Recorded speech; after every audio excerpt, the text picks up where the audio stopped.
본문 말씀은 스가랴 8장 7절에서 23절입니다. 스가랴 8장 7절에서 23절 말씀 함께 봉독하겠습니다. 만군의 여호와가 이같이 말하노라. 보라, 내가 내 백성을 해가 뜨는 땅과 해가 지는 땅에서부터 구원하여 내고 인도하여다가 예루살렘 가운데에 거주하게 하리니 그들은 내 백성이 되고 나는 진리와 공의로 그들의 하나님이 되리라. 만군의 여호와가 이같이 말하노라. 만군의 여호와의 집 곧 성전을 건축하려고 그 지대를 쌓던 날에 있었던 선지자들의 입의 말을 이날에 듣는 너희는 손을 견고히 할지어다. 이날 전에는 사람도 삭슬 얻지 못하였고 짐승도 삭슬 받지 못하였으며 사람이 원수로 말미암아 평안히 출입하지 못하였으나 내가 모든 사람을 서로 풀어주게 하였느니라. 만군의 여호와의 말씀이니라. 이제는 내가 이 남은 백성을 대하기를 옛날과 같이 아니할 것인즉 곧 평강의 씨앗을 얻을 것이라. 포도나무가 열매를 맺으며 땅이 산물을 내며 하늘은 이슬을 내리리니 내가 이 남은 백성으로 이 모든 것을 누리게 하리라. 유다 족속아, 이스라엘 족속아, 너희가 이방인 가운데에서 저주가 되었었으나 이제는 내가 너희를 구원하여 너희가 복이 되게 하리니 두려워하지 말지니라. 손을 견고히 할지니라. 만군의 여호와가 이같이 말하노라. 너희 조상들이 나를 경노하게 하였을 때에 내가 그들에게 재앙을 내리기로 뜻하고 뉘우치지 아니하였으나 이제 내가 다시 예루살렘과 유다 족속에게 은혜를 베풀기로 뜻하였나니 너희는 두려워하지 말지니라. 너희가 행할 일은 이러하니라. 너희는 이웃과 더불어 진리를 말하며 너희 성문에서 진실하고 화평한 재판을 베풀고 마음에 서로 해하기를 도모하지 말며 거짓 맹세를 좋아하지 말라. 이 모든 일은 내가 미워하는 것이니라. 여호와의 말이니라. 만군의 여호와의 말씀이 내게 임하여 이르시되 만군의 여호와가 이같이 말하노라. 넷째 달의 금식과 다섯째 달의 금식과 일곱째 달의 금식과 열째 달의 금식이 변하여 유다 족속에게 기쁨과 즐거움과 희락의 절기들이 되리니 오직 너희는 진리와 화평을 사랑할지니라. 만군의 여호와가 이와 같이 말하노라. 다시 여러 백성과 많은 성읍의 주민이 올 것이라.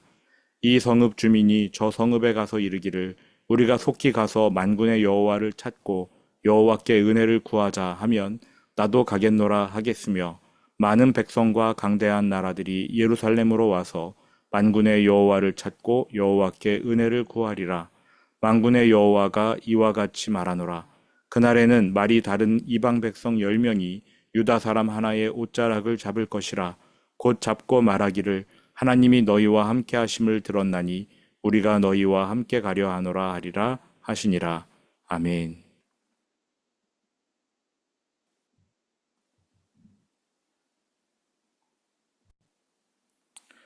어제에 이어 다섯 번째 회복의 약속 살펴보도록 하겠습니다. 스가랴 8장 7절 8절 말씀입니다. 만군의 여호와가 이같이 말하노라. 보라, 내가 내 백성을 해가 뜨는 땅과 해가 지는 땅에서부터 구원하여 내고 인도하여다가 예루살렘 가운데에 거주하게 하리니 그들은 내 백성이 되고 나는 진리와 공의로 그들의 하나님이 되리라. 그 백성을 구원하시고 언약도 회복해 주신다는 말씀입니다. 하나님이 곳곳에 흩어진 유다 백성을 구원하여 예루살렘으로 돌아오게 하십니다. 거기서 하나님과 동거하게 하시지요. 그들은 내 백성이 되고 나는 그들의 하나님이 되리라. 성경을 쭉 짜면 엑기스가 나오는데 그것이 바로 이 언약입니다. 너희는 내 백성이 되고 나는 너희의 하나님이 되리라. 그런데 이 구절에서는 그냥 너희는 내 백성 나는 너희의 하나님이 아닙니다. 너희는 내 백성 나는 진리와 공의로 너희의 하나님이 되리라. 진리와 공의. 하나님께서 올바르게 재판하신다는 뜻입니다. 진리라는 기준으로 판단하시고 공의로 판결하십니다. 이처럼 하나님은 공의가 시행되는 것을 원하십니다. 그래야 억울한 사람이 나오지 않기 때문이지요. 억울한 일을 당한 사람이 하나님께 기도하면 하나님은 그의 억울함을 풀기 위해 복수의 칼을 휘두르셔야 합니다. 과연 하나님이 이러한 것을 기뻐하시겠습니까? 그래서 친히 진리와 공의로 판결하는 재판관.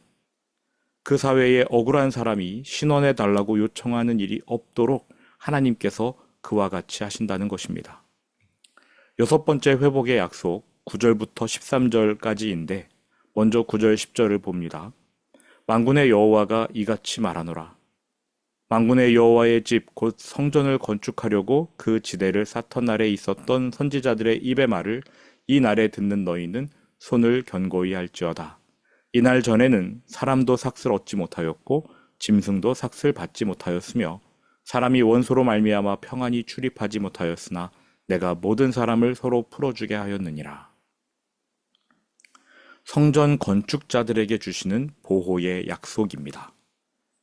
16년 동안 원수들이 방해하여서 성전 공사가 중단되지 않았습니까?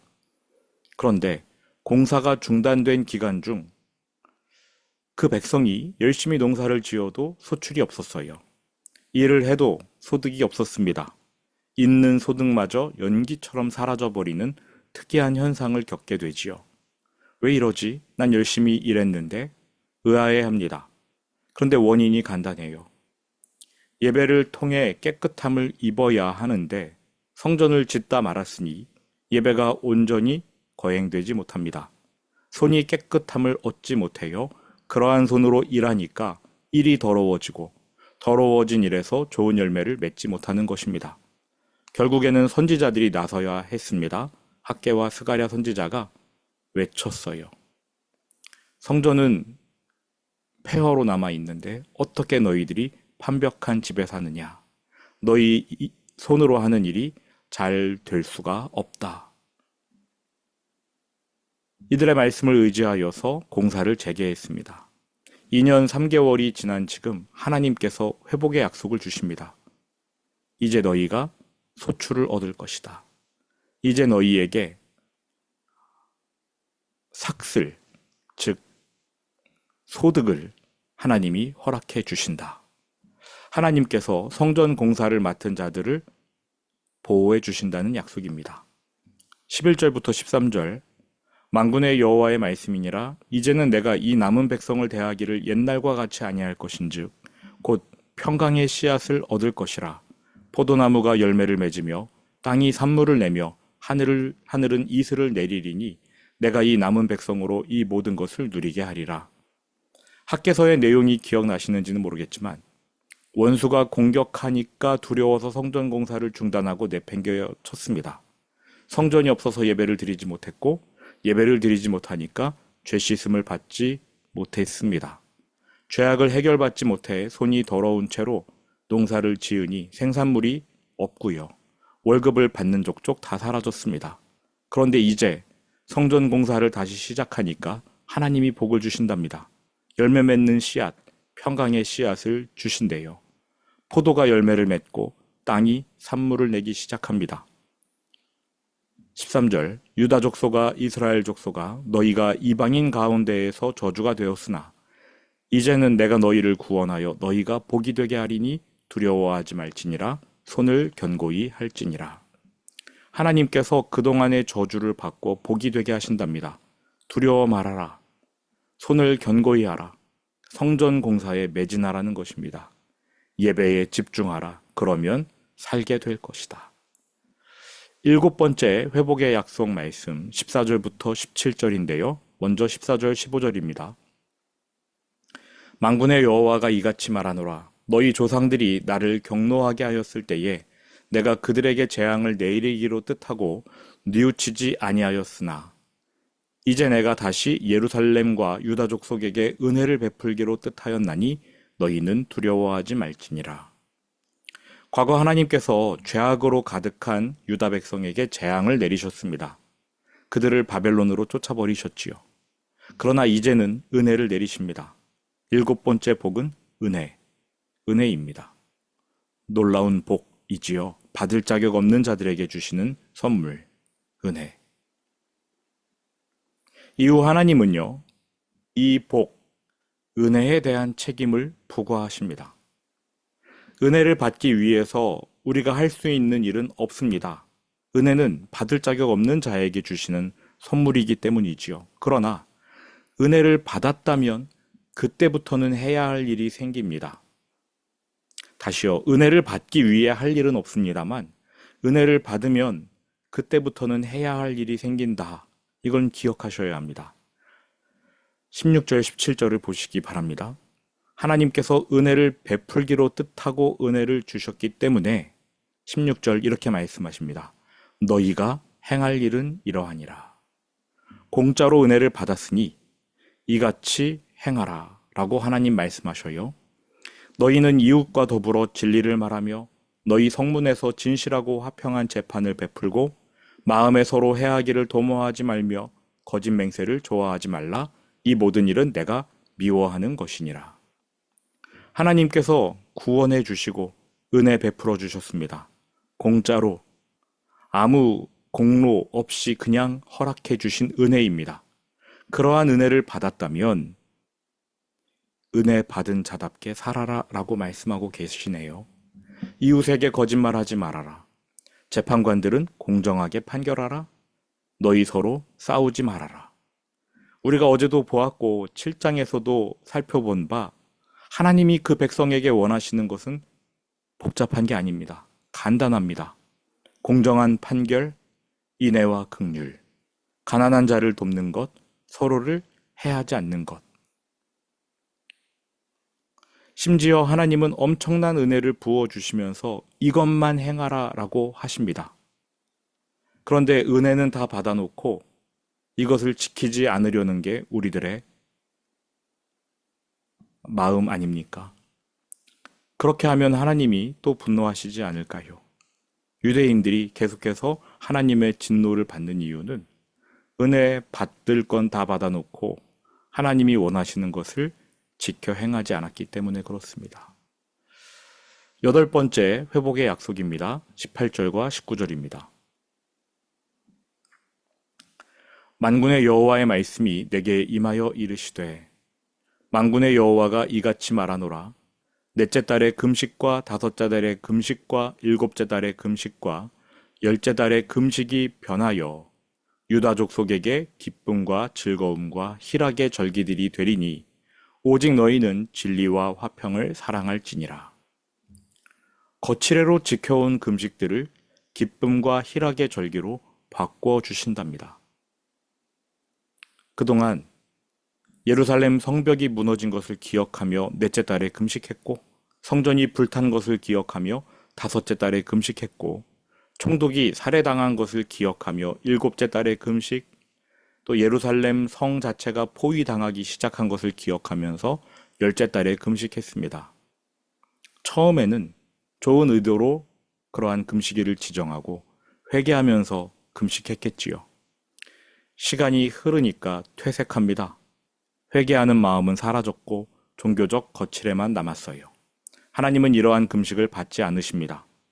절기를 지키는 것도 본래의 목적에서 벗어나면 받지 않으시는데 회개가 본래의 목적인 금식, 회개하지 않으면서 밥을 굶는 것을 하나님을 위해 행했다고 할 수 없습니다. 그래서 그 모든 거칠애들을 패해버리셔요. 그리고 그 금식일을 기쁨과 즐거움과 희락의 절기로 바꿔주신다고 하십니다. 저와 여러분은 유대인이 아니니까 구약의 절기 지킬 필요가 없지요. 다만 이 절기들이 예수 그리스도에게서 어떻게 성취되었는지만 알고 예수님을 기뻐하면 됩니다. 하나님이 주실 기쁨과 즐거움과 희락의 모든 절기는 예수 그리스도 안에서 완벽하게 성취됩니다. 유월절 예수님의 십자가로 성취되고 초실절 예수님의 부활로 성취됩니다. 오순절 예수님이 보내신 성령으로, 또 초막절은 다시 오실 예수님을 기대함으로 성취가 됩니다. 그러니까 8번째 복, 즉 모든 슬픔의 금식을 기쁨의 절기로 바꿔주신다는 이 복은 예수 그리스도를 말하고 있는 것입니다. 9번째 복입니다. 20절과 22절. 만군의 여호와가 이와 같이 말하노라. 다시 여러 백성과 많은 성읍의 주민이 올 것이라. 유다 백성이 더 많이 돌아온대요. 21절. 이 성읍 주민이 저 성읍에 가서 이르기를 우리가 속히 가서 만군의 여호와를 찾고 여호와께 은혜를 구하자 하면 나도 가겠노라 하겠으며 많은 백성과 강대한 나라들이 예루살렘으로 와서 만군의 여호와를 찾고 여호와께 은혜를 구하리라. 유다 백성만이 아니라 이방인들도 예루살렘으로 나와 구원을 얻을 것입니다. 교회를 말하는 것이지요. 이방인들이 복음에 순복하여서 구원을 얻는 교회. 예언과도 같은 회복의 말씀입니다. 자, 이제 10번째 회복의 말씀입니다. 23절. 만군의 여호와가 이와 같이 말하노라. 그날에는 말이 다른 이방 백성 10명이 유다 사람 하나의 옷자락을 잡을 것이라. 곧 잡고 말하기를 하나님이 너희와 함께 하심을 들었나니 우리가 너희와 함께 가려 하노라 하리라 하시니라. 이렇게 금식을 해야 하느냐 마느냐라는 질문으로 시작된 하나님과 백성의 대화가 끝납니다. 7장에서는 하나님께서 금식의 본질, 그리고 하나님 말씀을 듣지 않는 유다 백성의 죄, 회개의 중요성 등을 언급하셨습니다. 8장에서는 하나님이 금식을 폐하고 기쁨의 절기로 바꿔주시겠다는 것을 포함하여 10가지 회복의 약속을 주십니다. 그런데 그 모든 회복의 본질은 하나님께만 집중하는 것임을 강조하셨어요. 그래서 첫 번째와 두 번째 회복의 약속이 너무나 중요한 것이지요. 종합하면 7장과 8장의 말씀들은 비록 금식이 발단되긴 했지만 금식 이야기가 아니라 본질 이야기입니다. 신앙생활의 본질이 무엇인가? 본질에서 벗어나 있다면 하나님께서 폐하시고 본질로 돌려 놓으신다, 회복하신다. 즉, 본질은 회개하는 것, 하나님만 바라보는 것. 10개의 복이 참으로 좋아 보입니다.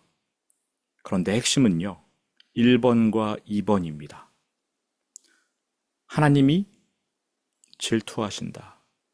하나님이 우리를 독점하기 원하신다는 본질. 두 번째, 하나님이 우리와 동거하기 원하신다. 하나님이 우리에 대해서 질투하시고 우리를 독점하기 원하시고 우리와 동거하기 원하신다는 이 본질. 이것이 강조되는 것이 8장 말씀입니다. 우리와 함께 하시는 임마누엘 하나님께 집중하시기 바랍니다. 우리와 함께 하기를 원하시는 그 하나님만 바라보고 하나님 곁에 머물기로 결단하시기 바랍니다. 8장의 수많은 회복의 말씀들, 특별히 경제적인 회복도 있고 또 하나님께서 복음으로 이방인들을 구원하신다, 이러한 복된 말씀도 있는데 진정한 회복은 우리의 마음이 나와 동거하기 원하시는 하나님께 향하는 것, 나의 마음이 오직 하나님께만 집중하는 것 아니겠습니까? 하나님의 사랑에 반응하시기 바랍니다. 하나님만 바라보고 하나님 곁에 머물러야 합니다. 이것이 참된 회복입니다. 주기도문으로 오늘 예배를 마치겠습니다.